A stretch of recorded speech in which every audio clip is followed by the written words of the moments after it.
Hello विद्यार्थी मित्रों, हूँ आरजे आप तमामનું આપણી YouTube channel target with RJ માં સ્વાગત કરું છું। તો મિત્રો આજે આપણે શું ભણવાના છે? તો આજે ચેપ્ટર નંબર 7 એટલે કે અસમાનતા એટલે કે મિત્રો ઇક્વાલિટી નામનું ચેપ્ટર ભણવાના છે, જેની અંદર ભાગ પ્રથમ જોવાનો છે। તો મિત્રો ઇક્વાલિટીની અંદર આજે આપણે પાયાની સમજ મેળવવાના છે, એટલે કે ઇક્વાલિટીની અંદર કયા કયા મહત્વની વસ્તુ ધ્યાન દેવી તેના ઉપર આજે ફોકસ કરશું મિત્રો। તો ઇક્વાલિટીની અંદર આપણે જોઈએ તો ઇક્વાલિટીની અંદર સૌપ્રથમ અગત્યના ચિહ્નો એટલે કે ઇક્વાલિટી નામનું ચેપ્ટર છે, તો તેમાં તમને અગત્યના ચિહ્નો જોવા મળશે અને આ ચિહ્નો ઉપર જ આખું ચેપ્ટર ટકેલું છે। તો મિત્રો આપણે જોઈએ કયા કયા ચિહ્નો જોવા મળશે। તો પ્રથમ તો તમને ગ્રેટર ધેન, ત્યાર પછી ગ્રેટર ધેન, ઇક્વાલિટી, ત્યાર પછી લેસ ધેન, ત્યાર પછી લેસ ધેન બરાબર, ત્યાર પછી બરાબર સિમ્બોલ જોવા મળશે, પછી બરાબરની ઉપર લીટો મારેલો હશે। એટલે આવી રીતના તમને પ્રકારના ચિહ્નોનો ઉપયોગ થશે। તો આ ચિહ્નો ઉપર જ મિત્રો આખું ઇક્વાલિટી એટલે કે 1, 2, 3, 4, 5 અને 6 ચિહ્નો ઉપર જ આખું ઇક્વાલિટી ચેપ્ટર ટકેલું છે। તો મિત્રો કેવી રીતના ઉપયોગ થાય છે તે આપણે જોશું કે આવી રીતના કોઈ આપેલું હશે મિત્રો આ રીતના, તો આનો અર્થ શું થશે એ પણ આગળ જોશું। ત્યાર પછી કોઈ વસ્તુ આ રીતના આપેલી હશે આ રીતના, તો આનું મીનિંગ શું થાય તે પણ જોશું અને કેવી રીતના પ્રશ્ન આવે તે પણ જોશું મિત્રો। તો આજે આપણે બેઝિક એટલે કે આ જે ચિહ્નો છે તેના વિશે આપણે ચર્ચા કરીએ મિત્રો। તો પ્રથમ જ ચિહ્ન એટલે કયું? તો પ્રથમ ચિહ્નની અંદર આપણે જોઈએ તો તમને આ રીતના આપેલું હશે, એટલે કે a ગ્રેટર ધેન b, આ રીતના આપેલું હશે। જો આ રીતના ચિહ્નોનો ઉપયોગ થયો છે તો આની અંદર ચિહ્નોનો ઉપયોગ થયેલો હશે, તો આનો અર્થ શું થાય? તો મિત્રો a ગ્રેટર ધેન b એટલે અહીંયા આપણે જોઈએ મિત્રો તો a ગ્રેટર ધેન b, તો આનો અર્થ શું થાય છે? તો કે a છે આ a નામનું વસ્તુ છે, આ વસ્તુ શું થશે? તો આ મોટું થશે। શું થશે? આ મોટું થશે અને આ નાનું થશે। શું થશે? આ મોટું થશે અને આ નાનું થશે, એવો અર્થ થાય છે। અથવા તો શું થાય મિત્રો? તો જે આ a વસ્તુ છે એ તેના કરતા કેવું છે? મોટું હશે અને આ b નામની વસ્તુ છે તો તે હંમેશા નાનું હશે। કયું હશે? હંમેશા નાનું હશે, ન કે સરખું નહીં હોય અને નહીં તો મોટું પણ નહીં હોય, સરખું પણ નહીં હોય અને મોટું પણ નહીં આપેલું। જેની બાજુ ખુલતું પાખ્યું હશે તે શું બનશે? તો તે હંમેશા મોટું બનશે। શું બનશે? તો તે હંમેશા મોટું બનશે। એટલે અહીંયા શું કહેવા માંગુ મિત્રો કે b છે તે a કરતા કેવું છે? તો a કરતા નાનું છે અને a છે તે b કરતા કેવું છે? તો b કરતા મોટું છે। એટલે એનો અર્થ એવો થયો કે b કરતા a મોટો છે, ન કે તે સરખો પણ નથી અને નાનું પણ નથી મિત્રો। એટલે આનો અર્થ એવો થયો કે b એ નાનું છે અને મોટું પણ નથી અને સરખું પણ નથી। એટલે જે બાજુ ખુલતો શેડો હશે મિત્રો આવી રીતના, જે બાજુ ખુલતો શેડો હશે તે કેવું હશે? તો તે મોટું હશે અને જે બાજુ પેક શેડો હશે તે કેવું હશે? તો તે હંમેશા નાનું હશે। આ એક વસ્તુ ખાસ યાદ રાખવાની। તો આની અંદર તમને મિત્રો સમજાઈ ગયું કે અહીંયા a કેવો છે? તો a મોટો છે અને b કેવું છે? તો b નાનું છે। અહીંયા ક્યાંય સરખું નથી એટલે કે a કેવો છે? એ સરખું, a b જેમ સરખા નથી અને a અને b મોટા એટલે કે a b માં b મોટો પણ નથી મિત્રો। કોણ મોટું છે? a મોટો છે અને b કેવો છે? તો b નાનો છે। આ ચિહ્નોનો ઉપયોગ આવી રીતના થશે। હવે મિત્રો આપણે એક બીજું પણ ચિહ્નોનો ઉપયોગ કરીએ। હવે અહીંયા શું આપેલું હશે? તો અહીંયા આપણે આ જોઈએ મિત્રો ઉદાહરણ 2 કે અહીંયા તમને શું આપેલું છે? a લેસ ધેન b આપેલું હશે બરાબર। તો આનો અર્થ શું થયો? તો આનો અર્થ એ થયો કે ખુલતું પાક્યું જે બાજુ આપેલું હશે મિત્રો, તો અહીંયા ખુલતું પાક્યું કઈ બાજુ છે? તો ખુલતું પાક્યું બી બાજુ છે. કઈ બાજુ છે? બી બાજુ છે. તો બી કેવો થયો? તો બી થયો મોટો. કેવો થયો? બી થયો મોટો. અને એ કેવું થયું? તો એ કેવું થયું? તો એ નાનો થયો. શું થયું? નાનો.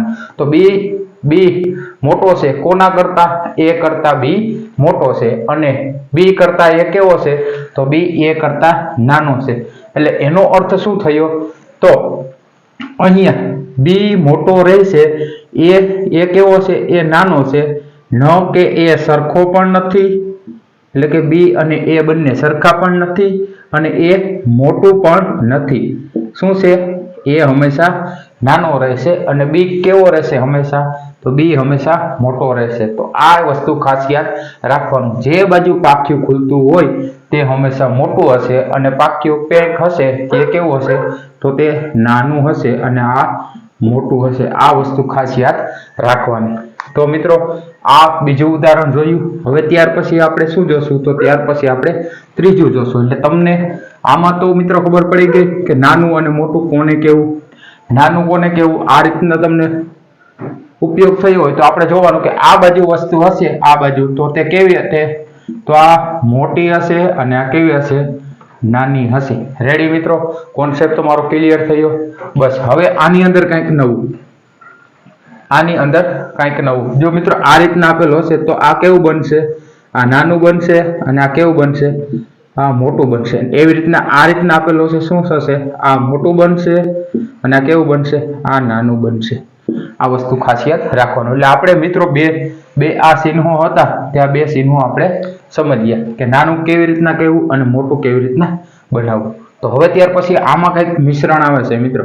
તો આની અંદર આવું મિત્રો મિશ્રણ કયું આવશે? તો આપણે પેલું જ જોઈએ કે એ આ મોટું, એ કયો થયો? એ મોટો થયો. પણ વચ્ચે તમને આવું કંઈક જોવા મળશે. એટલે આનો અર્થ શું થશે? તો આનો અર્થ એવો થશે કે એ બી થી મોટો કે સરખો છે. શું થયું? તો આ એ છે મિત્રો, આ એ પાખ્યું આ બાજુ છે, પાખ્યું આ બાજુ છે. એટલે એક તો એ કેવો હશે? તો એ મોટો હશે અને વચ્ચે શું આ લીટો ઉમેરવામાં આવ્યો. આ લીટાનો અર્થ શું થયો? તો તે કેવો હશે? સરખો હશે. શું હશે? સરખો હશે. શું હશે? તો સરખો થયો. શું થયો? સરખો થયો. એટલે કે બી તો કેવો થયો? તો બી નાનો થયો. શું થયો? બી નાનો થયો. શું થયો? નાનો થયો. તો આ વસ્તુ યાદ, એટલે કે એ બી કરતા નાનો નથી. એટલે એ છે આ નાનો થયો પણ આની અંદર જે આ એ છે તે નાનો નથી. શું નથી? નાનો નથી. નાનો નથી મિત્રો. પણ શું છે? એ તે મોટો પણ છે અને સરખો પણ છે પરંતુ નાનો નથી. એવી રીતના બી છે તે કેવો છે? તો બી નાનો પણ છે અને કેવો છે? સરખો પણ છે. શું છે? સરખો પણ તમે કહી શકો પણ મોટો નથી. શું નથી? શું નથી? મોટો નથી. શું નથી? મોટો નથી. આ વસ્તુ ખાસ યાદ રાખજો. હવે મિત્રો આપણું આવું જ એક બીજું ઉદાહરણ જોઈએ કે અહીંયા તમને ઊંધું આપી દે. ઊંધું એટલે કેવી રીતના? તો આ ઉદાહરણ મિત્રો લઈએ આપણે. તો અહીંયા શું આપશે? એ આપશે અને આ રીતના આપશે અને આ રીતના. આપણે પહેલા જોઈ ગયા. એટલે આનો અર્થ શું થયો? એ નાનો છે અને બી કેવો છે? મોટો છે. હવે વચ્ચે તમને અહીંયા એક લીટો આવશે તો શું થયું? તો બી કેવો થયો? તો બી એક તો મોટો તો હતો અને એ કેવો હતો? તો એ નાનો હતો. તો હવે શું આ લીટો આવ્યો પછી કેવો થયો? તો આ સરખો થયો. શું થયો? સરખો થયો. એટલે એનો અર્થ શું થાય મિત્રો? તો એ બી થી નાનો કે સરખો નથી. એટલે એ છે એ બી થી કેવો નથી? તો નાનો પણ નથી અને સરખો પણ નથી. શું નથી? સરખો પણ નથી. એટલે આનો અર્થ એવો થયો કે બી કેવો છે? તો બી એટલે કે બી કેવો થયો? તો બી મોટો થયો અને સરખો થયો મિત્રો. પણ આ એ ક્યારે મોટો થતો નથી. એટલે કે એ મોટો નથી. આ વસ્તુ મિત્રો આપણે ખાસ યાદ રાખવાની મિત્રો. તો વચ્ચે જે ચિહ્નો આવા મિત્રો એક લીટી, એટલે આ તો અત્યાર સુધી આપણે જોયું હતું નાનું મોટું, બરોબર. ત્યાર પછી આ પણ આપણે નાનું મોટું જોયું હતું. વચ્ચે એક લીટો આવ્યો. એનો અર્થ શું થયો? લીટો એટલે સરખો. શું થયો? લીટો એટલે સરખો. જે બાજુ ખુલ્લું હશે તે બાજુ સરખો ઉપયોગ થશે. આ રીતના હશે તો અહીંયા સરખો ઉપયોગ થશે મિત્રો. તો આ શું હતું? આ તો આપણે 4 રીતના જોયું. હવે મિત્રો બે ઈઝી. બે કેવી રીતના ઈઝી? એટલે કે હવે સીધું તમને આ રીતના આપેલું હશે. એ બરાબર બી. શું થયું? એ બરાબર બી. તો આનો અર્થ શું થયો? તો એ અને બી કેવા થયા? તો બંને સરખા થયા. શું થયા? તો બંને કેવા થયા? તો બંને સરખા છે. એટલે એ અને બી કેવા છે? એ અને બી સમાન છે. સમાન હોય તો એટલે એનો અર્થ શું થયો? ન તો મોટા છે કે ન તો નાના છે. શું થયા? સરખા છે. સરખા, બંને સરખા છે એટલે કેવા થયા? તો બંને સમાન થયા. કેવા થયા? બંને સમાન થયા. એટલે આ વસ્તુ પણ યાદ રાખવાની. સમાન માટે શું વપરાય? તો આ રીતના એરાનો ઉપયોગ થાય મિત્રો. હવે ત્યાર પછી હજી એક આપણે એરાનો ઉપયોગ જોઈ લેશું. લાસ્ટ નંબરનો એરો છે તો તેની અંદર શું છે? તો એ આ રીતના બરાબર અને બી મારેલ છે. એટલે આનો અર્થ શું થયો? તો આનો અર્થ એવો થયો, અત્યાર સુધી આપણે આ જોયેલું હતું તો આનો અર્થ શું થતો? તો આનો અર્થ થતો સરખા. શું થતું? સરખા.